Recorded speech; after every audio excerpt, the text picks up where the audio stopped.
You know, some people might suggest that the former royal known as Prince Harry may have learned a few lessons, particularly over the last few years, in and out of court, with not much success to date so far. But it appears not. But this time around, Prince Harry, known also as the Duke of Sussex, is really treading on dangerous territory, one that he should be very careful of indeed. As ever, let me explain. Morning, lovely to see you. Thank you so much for your time today, and as ever, thank you for taking the time out to join me. I genuinely mean that. Hope you're having a lovely day or have had a lovely day, whatever you're doing. And I know quite a few of you are suffering with colds and all sorts of stuff. So if you are, get well soon. You know what I'm like. Well, we share, don't we?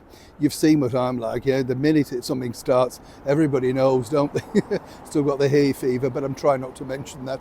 I know a lot of people suffer from it, so we'll just keep stum for now, eh? Back as ever to your royal story of the day.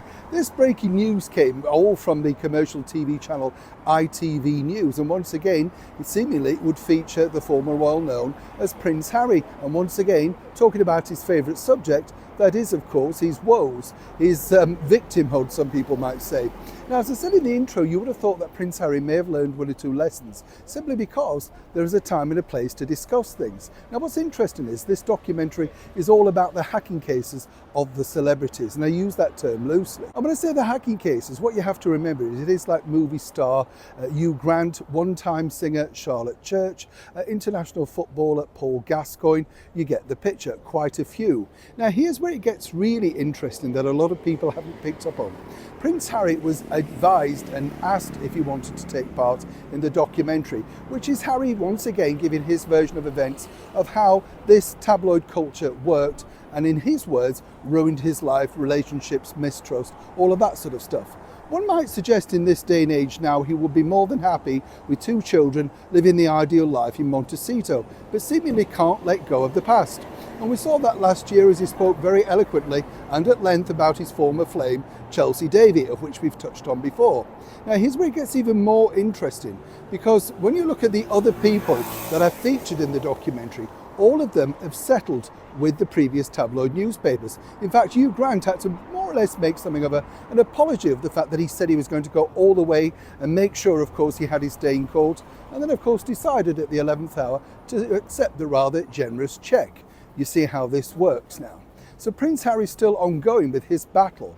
And this is where it could be tricky, because this could be used literally in the forthcoming cases. Now, what I've been told in the clips that I've been seen or shown from ITV, it's a very laborious documentary with old ground being retreaded again. And ITV are very much trying to sell it on the inclusion of Prince Harry.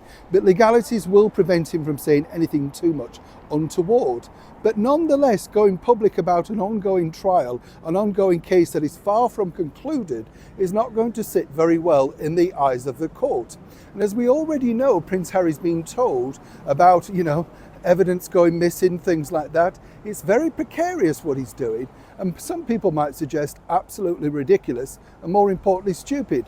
But Harry apparently wants the world to know just how badly he was treated by the tabloid press, and more importantly, wants you to have some sympathy with him. Now, this airs on July the 25th, and he believes in his team that this will change public perception of what he went through all of those years ago. Either way, it's not looking good. Neil Sean in the very heart of London.